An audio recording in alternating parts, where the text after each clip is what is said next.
Tapi memang sampai detik ini kami belum pernah merasakan dibaptis. Inna dina indallahil Islam. Al yauma akmaltu lakum dinakum wa atmamtu alaikum nikmati wa raditu lakumul Islam madina. Bahwasanya agama yang satu-satunya diridhai Allah itu hanyalah Islam, Abi. Saddam tidak mengharapkan lagi. Saddam sangat merekomendasikan Abi untuk kembali ke agama Islam. Sudah tidak ada jalan lain, karena cuma satu-satunya solusinya hanyalah Islam, Abi. Abi, yang berbeda, kebenaran sudah terlalu terungkap. Kebenaran sudah begitu nyata. Menganggap segala sesuatu sudah teruraikan. Tapi kini terjawab sudah bahwa benar ayat hanyalah di surat itu begitu banyak bukti-bukti. di Meksiko juga ada ayat tapi tidak bersatu. Banyak contoh-contoh lain. Mukjizat. Mukjizat itu adalah tanda-tanda heran yang menyertai kenabiannya, yang menyertai bahwa dia utusan Allah. Semua nabi-nabi yang dikirim oleh Allah dari suku Bani Israel selalu membawa mukjizat. Termasuk api menyala di dasar laut. Mustahil api bisa menyala di dasar laut. Al-Quran mengatakan bahwa api menyala di dasar laut. Mukjizat. Saya berani bertaruh, kalau Muhammad mampu membuat mukjizat, umpama membuat lalap, saya akan masuk Islam lagi. Jadi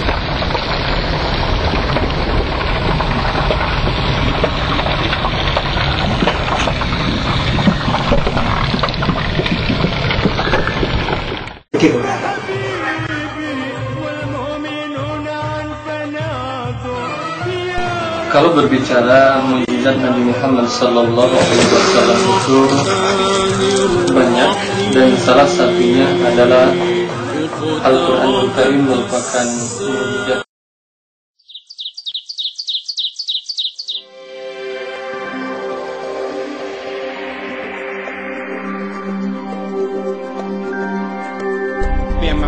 Tapi bukan itu konsentrasinya. Konsentrasinya adalah Abi memegang peran penting di sana. Abi itu adalah kepala humas di sana, juga kepala editorial majalah di sana, seorang penulis. 3 hari saya lamar diterima. Juga mengajar. Lahir 3 anak laki-laki semua.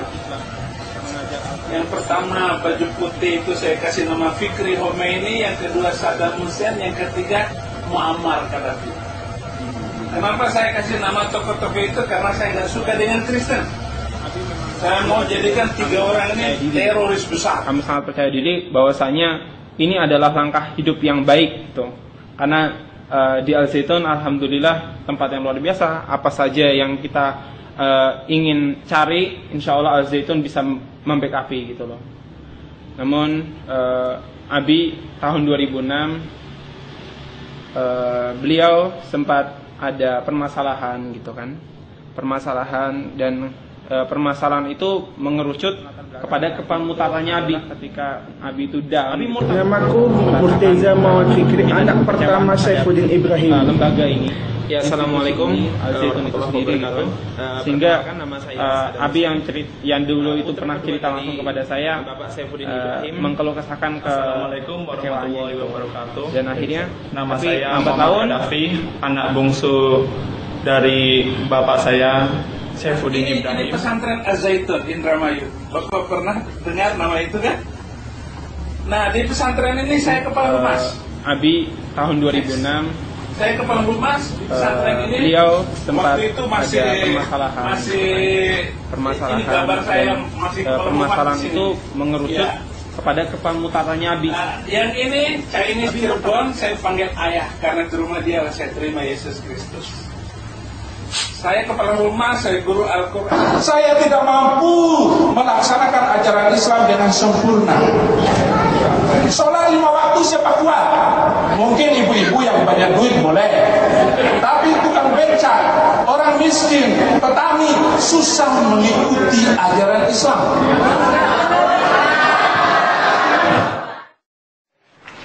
Kemudian berhentilah kepada suatu tempat. Murtadin Said. Dan tapi dari keluarga kami, baik Umi, saya sendiri, Bang Fikri, Kak Davi, nggak ada yang mengetahui, belum ada yang mengetahui. Abi mungkin pemirsa sekalian bisa tahu gitu dari kesaksian Abi gitu kan.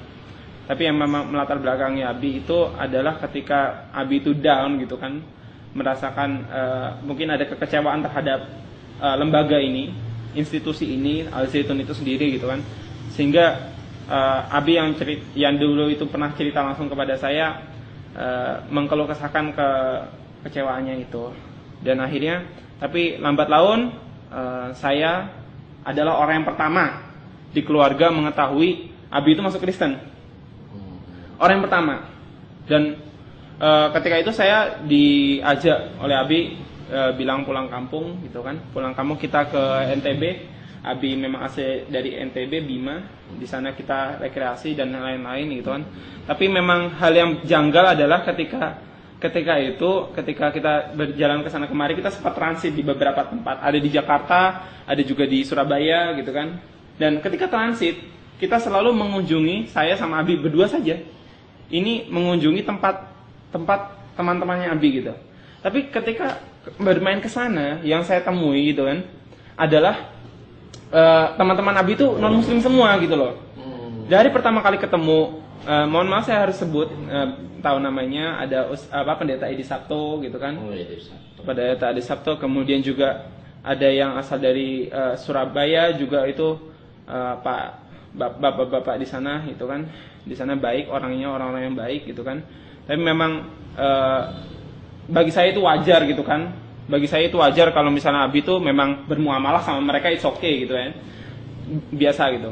Tapi ketika balik gitu, kita transit lagi ke Surabaya. Dan lagi-lagi yang saya temui itu adalah Abi ini bertemannya juga sama-sama orang-orang Kristen gitu. Saya nggak pernah menemui Abi ketemu dengan orang Muslim kecuali waktu di Mibanya seperti itu. Dan akhirnya pertama kali saya mengetahui ketika balik dari Bima ya, dari Lombok, kemudian kita ke Surabaya, kemudian di Surabaya ketemu teman Abi ya, dan ketika di temannya Abi saya diajaklah di suatu tempat itu. Ini rumah temannya Abi. Dan di sana saya diajak main keluar gitu oleh anaknya yang punya rumah, anaknya temannya Abi itu. Saya dibawa keluar sana. Tapi di sana itu saya merasa bosan dan akhirnya saya masuk ke rumah. Abi lagi berbincang di sana. Saya kira masih berbincang. Ketika saya masuk ke rumah, ada sesuatu yang mengagetkan saya dan akhirnya air mata saya langsung terkucur di situ. Yaitu Abi bilang, Abi itu sedang berdoa sama teman-teman. Memang kemarin Abi bilang sempat nginstrusin saya waktu itu saya kelas 6 SD bahwasanya Abi ini memang nanti kalau misalnya ada teman-teman Abi yang Kristen berdoa ya ikut-ikut aja doa, tundukin kepala seperti itu. Tapi yang begitu kagetin ketika mendengar doa-doanya Abi, doa-doanya temannya Abi ke Abi ya adalah untuk menyelamatkan Abi gitu loh dari kesesatan gitu loh, yaitu adalah menerima Yesus Kristus seperti itu. Jujur, Sadam sangat terpukul di situ. Sadam nangis di rumah itu, kemudian sampai akhirnya dibawa ke rumahnya ini dan akhirnya sampai ke perjalanan ke Jakarta pun masih nangis, gak bisa nahan gitu kan. Saya berontak dengan Abi, Abi kenapa seperti ini dan yang bla bla bla bla gitu. Abi pada awalnya bilang bahwasanya ya menerima Yesus itu adalah karena Abi berkeyakinan gitu loh, punya paradigma bahwasanya agama yang menyelamatkan dunia dan akhirat tidak lain dan tidak bukan menerima Yesus sebagai juru selamat seperti itu. Ya, baiklah, tadi kita telah mendengar jawaban dari anaknya yang kedua, Saddam Hussein, tentang perpindahan abinya ke dalam agama Kristen, yang dimana ujungnya katanya jalan keselamatan itu harus melalui Yesus. Nah, dari situ saya melihat bahwa sesungguhnya pemahaman abinya saat itu memang masih sangat lemah sekali tentang Bible ya. Karena pada dasarnya Yesus itu betul dia juru selamat, tapi beliau itu juru selamat hanya untuk kaumnya, itu Bani Israel. Ya, dan itu tertulis dalam Quran, wa yu'allimul kitaba wal hikmata wal tawrata wal injil wa rasulan ila Bani Israel. Jadi Nabi Isa hanya rasul untuk Bani Israel. Dan di dalam Bible mungkin Abi sendiri nggak baca. Di dalam Bible itu ada pengakuan Yesus Aku diutus hanya kepada domba-domba yang sesat dari umat Israel atau Bani Israel. Terus dalam Injil Matius pasal 15 ayat 24. Juga di dalam Kisah Rasul pasal 13 ayat 23 ada ayat bunyinya begini. Dan dari keturunannya lah sesuai yang telah dijanjikannya, ya Allah telah membangkitkan juru selamat bagi orang Israel, yaitu Yesus. Jadi Yesus betul juru selamat.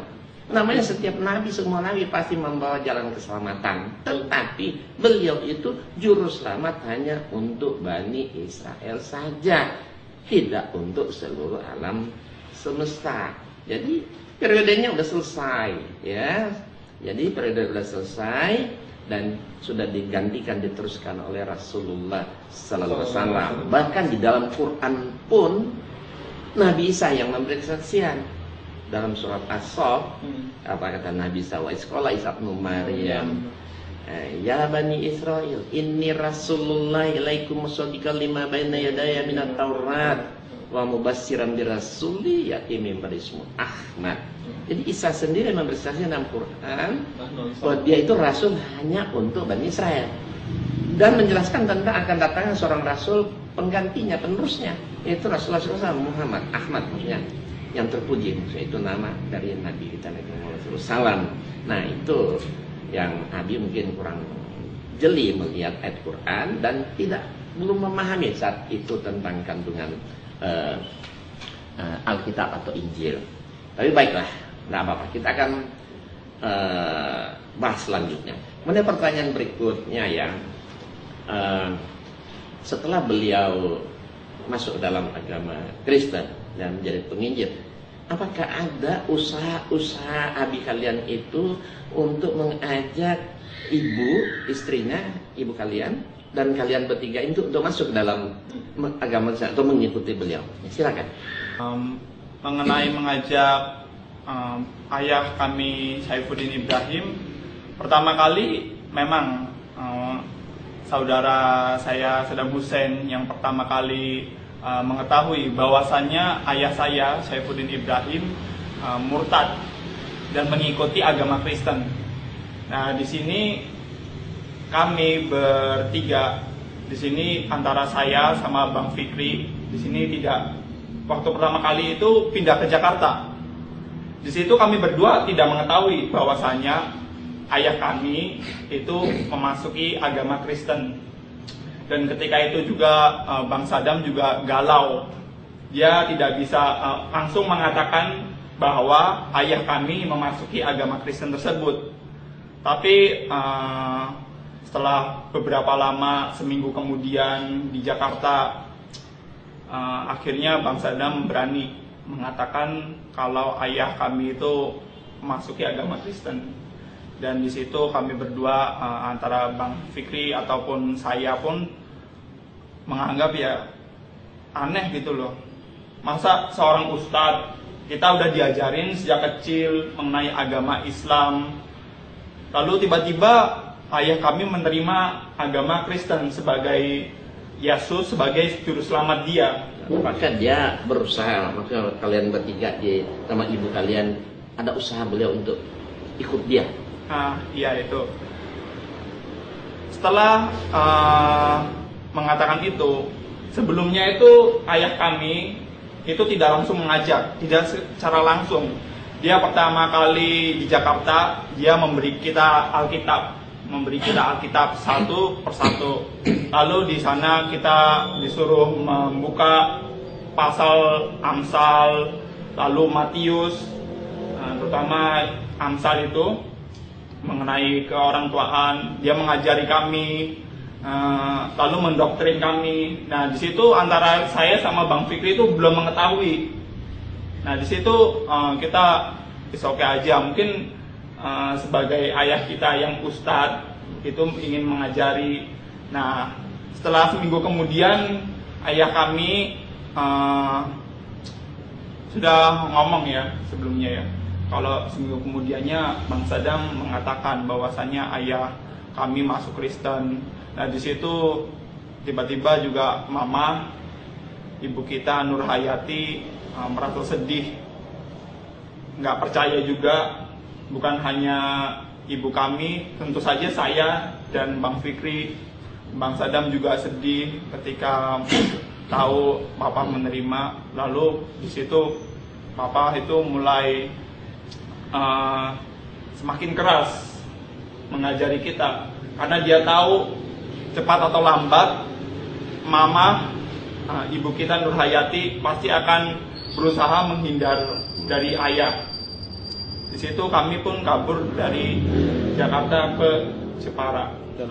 Tapi memang sampai detik ini kami belum pernah merasakan dibaptis dan yang lain-lain. Namun Umi sempat dibaptis juga gitu kan. Tapi masya Allah, sumpah demi Allah gitu kan. Umi dalam hatinya itu hanyalah keterpaksaan gitu loh. Jadi untuk menyelamatkan kami bertiga gitu loh dari dari supaya nggak dimurtadkan juga, Umi kemarin juga terpaksa dibaptis. Namun insya Allah karena memang tidak sesuai dengan hati Umi, jadi ini Umi insya Allah nggak murtad seperti itu. Katanya Umi kalian sudah meninggal ya? Iya benar Ustaz. Berarti meninggal masih dalam keadaan Muslim ya? Alhamdulillah, kami bertiga saksinya. Kemudian masalah teroris itu juga merupakan salah satu penyebab, kata beliau. Mana ada kata agama lain yang mengajarkan boleh membunuh sesama manusia, itu hanya Islam yang membolehkan. Beliau angkat ayat ini dan itu. Dan saya jadi Islam Kristen itu amrozi bom Bali, iman saya goncang. Ada satu agama yang membolehkan manusia membunuh manusia lain karena perbedaan keyakinan. Dari seluruh agama yang ada di muka bumi ini, hanya satu agama yang mengizinkan boleh membunuh manusia lain karena perbedaan keyakinan, yaitu Islam. Waqtuluhum haitsu saqiftumuhum.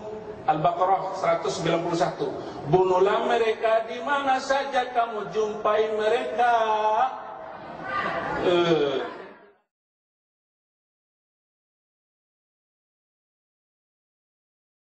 Masalah membunuh tadi kita lihat, ini ayat Bible.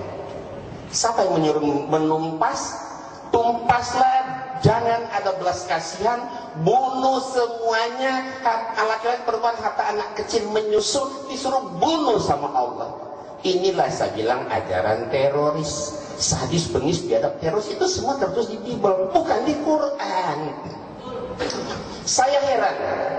Surat Muhammad ayat 4. Beliau menunjukkan surat Muhammad 4. Tolong dibaca Pak Ustaz dengan Pak Pendeta, hati-hati. Itu ada di kurung.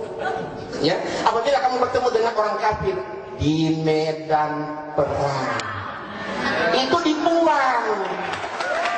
Maka pancunglah batang leher mereka. Jadi boleh kita membunuh, tetapi terhadap orang kafir, dan itu pun di medan perang. Bukan asal orang ketemu orang Kristen bunuh. Kalau ketemu orang Kristen bunuh, biasanya kita ada bunuh mereka semua kan? Enggak. Ayat itu coba baca dalam kurung di medan perang. Tapi kalau tadi ini apa? Bunuh semuanya, tumpas semuanya, jangan ada belas kasihan. Bunuhlah semuanya, anak-anak maupun perempuan, ya. Bahkan anak menyusul, lembu, semua binatang juga harus ditumpas, dibunuh tanpa belas kasihan. Ya, baiklah, barangkali ini pertanyaan terakhir ya. Apa yang kalian harapkan atau ada himbauan barangkali ya terhadap abi atau ayah kalian? Silakan. Ini harapan kami, Papa tolong bisankah Papa kembali ke Islam, karena meskipun Papa beragama Kristen saat ini, tolong jangan menghina Nabi, karena itu Nabi yang kami sayangi. Dan pesan Mama itu sebelum meninggal, semoga Papa masuk Islam, karena Mama kita sekeluarga utuh masuk surga semuanya. Itu ya Pak. Di sini kami harap abi, ayah kami bisa sadar bahwasanya agama yang benar adalah agama Islam. Inna dina indallahil Islam. Al yauma akmaltu lakum dinakum wa atmamtu alaikum nikmati wa raditu lakumul Islam madina. Bahwasanya agama yang satu-satunya diridhoi Allah itu hanyalah Islam, abi. Sadam tidak mengharapkan lagi Saddam sangat merekomendasikan Abi untuk kembali ke agama Islam. Sudah tidak ada jalan lain, karena cuma satu-satunya solusinya hanyalah Islam, Abi. Abi, kebenaran sudah terlalu terungkap. Kebenaran sudah begitu nyata. Segala sesuatunya sudah teruraikan. Segala sesuatunya tidak perlu dipertanyakan. Karena kebenaran hanyalah ada Islam. Begitu banyak bukti-bukti konkret, Abiku. Wahai Abiku, Saddam hanya berharap untuk kebaikan kami bersama. Seperti kata Umi yang tadi diucapkan oleh Bang Fikri, biarlah kita menjadi keluarga yang Islam, dan setiap apa yang kita lakukan itu bernilai di sisi Allah, dan akhirnya apa? Kita dipertemukan di surga, di surganya ya Allah. Ya, hadirin, demikianlah pertemuan kita. Tapi sebelumnya apa yang sudah disampaikan oleh anak keduanya Saddam Hussein ini sangat luar biasa. Beliau mengajak, menghimbau ayahnya agar supaya kembali ke Islam, sebagaimana beliau mengangkat kata di surat Ali Imran ayat 19, inna dina indallahi Islam, artinya sesungguhnya agama yang diridhoi insyaallah hanya Islam.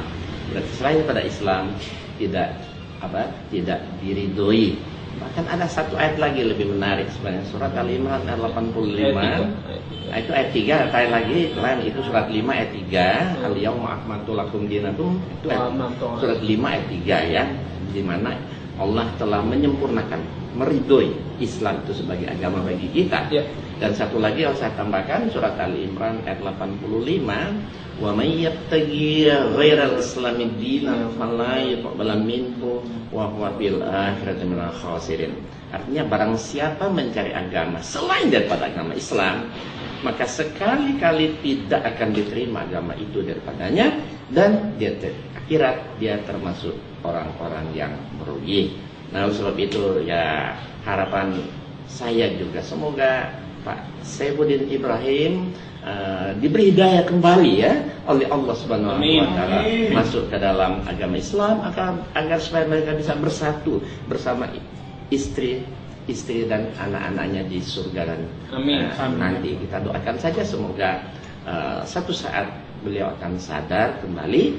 Dan saya tambahkan sedikit, saat ini saya sedang membuat satu buku khusus untuk meluruskan buku dia, kesaksian beliau kenapa memilih Kristus. Insya Allah bulan Januari akan saya launching buku tersebut bersama buku-buku saya yang lainnya. Tapi intinya bagaimana saya akan menjelaskan semua kekeliruan Pak Saifuddin Ibrahim memilih jalan yang salah. Yang mudah-mudahan apabila beliau membaca buku saya, ya kita berharap semoga Allah beri hidayah kepada beliau untuk kembali ke jalan yang benar. Inna dina indallahi Islam. Demikianlah. Assalamualaikum warahmatullahi wabarakatuh. Waalaikumsalam warahmatullahi wabarakatuh.